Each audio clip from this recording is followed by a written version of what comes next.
we're working on it, I'm going to ask if we can begin with a hum. You may or may not know that vibrations, humming, singing, laughing, is very settling and grounding for our individual bodies, but it's also grounding for the collective body. So I'm going to ask if you would inhale, and on the exhale, we'll hum. So here we go. Inhale.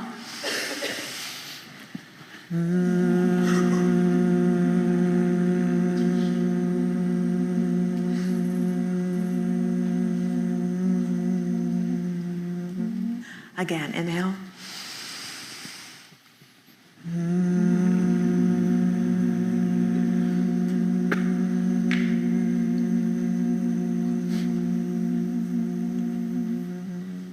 One last time.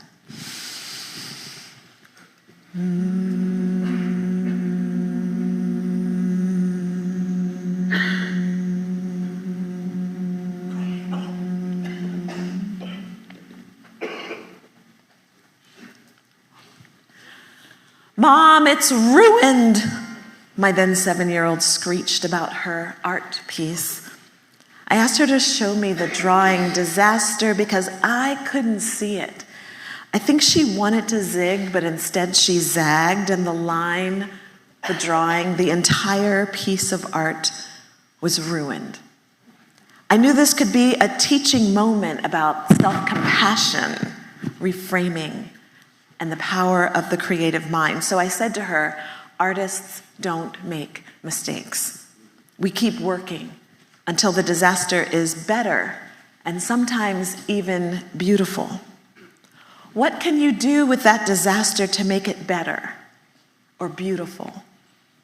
Let the mistake take you somewhere you couldn't imagine before. That lit a fire behind her teary eyes, and she went back to work. This fall, my kid entered the High School of Art and Design in New York City and has plans for a college career where she discovers the cure for cancer by researching how different foods make us well and unwell. She has a creative mind. She has an imagination. And it is the best gift I could give her for such a time and such a world as this. In the Christian Bible, from the book of 2 Kings, it reads in chapter 24, beginning with the 10th verse, "At that time, the servants of King Nebuchadnezzar of Babylon came up to Jerusalem, and the city was besieged. King Nebuchadnezzar of Babylon came to the city while his servants were besieging it. King Jehoiachin of Judah gave himself up to the king of Babylon, himself, his mother, his servants, his officers, and his palace officials. The king of Babylon took him prisoner in the 8th year of his reign. He carried off all the treasures of the house of the Lord and the treasures of the king's house. He cut in pieces all the vessels of gold in the temple of the Lord, which King Solomon of Israel had made. All this as the Lord had foretold. He carried away all Jerusalem, all the officials, all the warriors, 10,000 captives, all the artisans, and the smiths. No one remained, except the poorest people of the land." I want you to notice that King Nebuchadnezzar took the artisans and the smiths. He took the people with an imagination.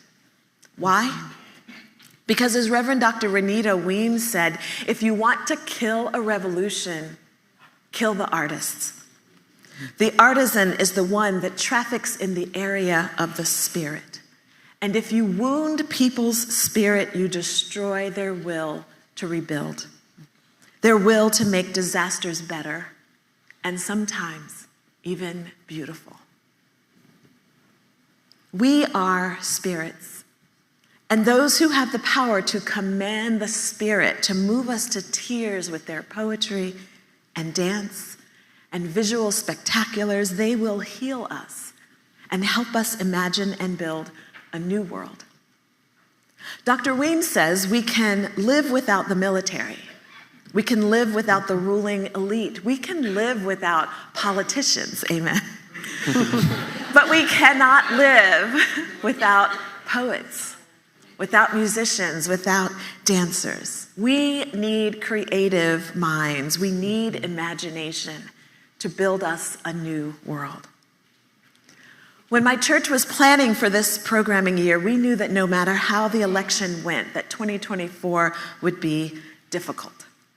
In the grips of an ongoing housing crisis in the U.S., with 14 fires currently raging across this country, with unprecedented flooding on this continent and others, and staring into the abyss of multiple genocides, including the horror in Gaza, we wanted to imagine a church where what was disastrous and ruined could be made better and even beautiful.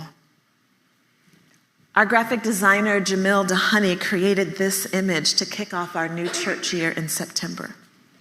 He begins, as you can see, grounded with this book that we love. It is our foundation.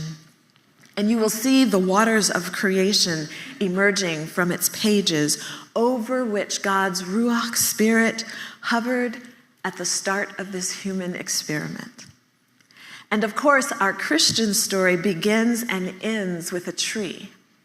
One, the tree of life, lives in a garden, and the other, also the tree of life, by a stream. It possesses leaves that are for the healing of the nations. You will see also our church emerging from the pages, an acknowledgement of where we come from and how we ground our work of love and justice.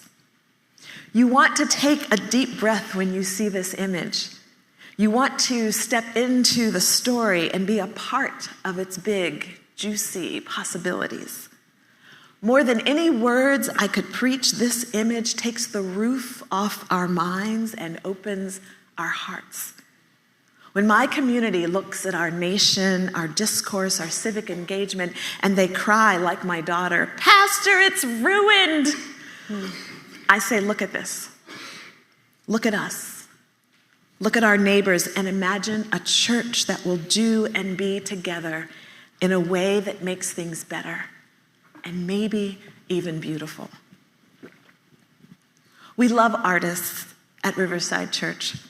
And I have said for years since the outbreak of the COVID virus that this is the moment for creatives. This is the moment for those with the tenacity and creativity of a parent with a 4-year-old. When my kid was 4 and we were heading out to the doctor one morning, I asked her to brush her teeth, and she replied, "No, I brushed them yesterday." If you've ever been in a stalemate with a 4-year-old, you know you will not win if you are racing a clock. So I said, grab your coat, let's go. Our current moment calls for the improvisational, the nimble, the willing to let go of the small for the larger good, the joyful, the holders of a bigger picture. Her teeth were not going to fall out with one missed brushing. So how do we help the world be willing to let go of the small for the larger good? The push to go backwards is an understandable drive, but one born, I believe, from fear. The Hebrew people wanted to go backwards, back to Egypt, back to enslavement, back to where they thought they lived a good life. But we can never go back to before. We cannot make things great again if that means returning to a distant past. We are not those people. This is not that time. We can only ever move forward. And artists help us to see many different ways forward. Revered author Toni Morrison said this about difficult times. They are precisely the time when artists go to work. There's no time for despair, she said. No place for self-pity. No need for silence. No room for fear. We speak, we write, we do language. That is how civilizations heal. Artists keep working until the disaster is better and sometimes more beautiful. And so Jamil created one last image for us, acknowledging the sheer audacity of our vision, because we have been and are being conditioned to throw our hands up and give in. We are being conditioned to be okay with mass death, with the separation of families at the border, with the rape and pillage of Mother Earth, with children dying from hunger. The tragedies around the world are rehearsals for future tragedies. We are being tested, poked, observed. Will they take this? Will they protest that? Can we overwhelm them with so much ruin that they just turn away? The answer from the artist is always no, because we imagine the impossible. We are always looking for, dreaming of a way out, a way in, a way over, a way through, a way around, a way forward. Always a way forward into God's preferred future where all are loved and fed. A way closer to the garden and back to that tree with its leaves for the healing of the nations. It is our prayer that the world will imagine the impossible with us. Amen. Amen.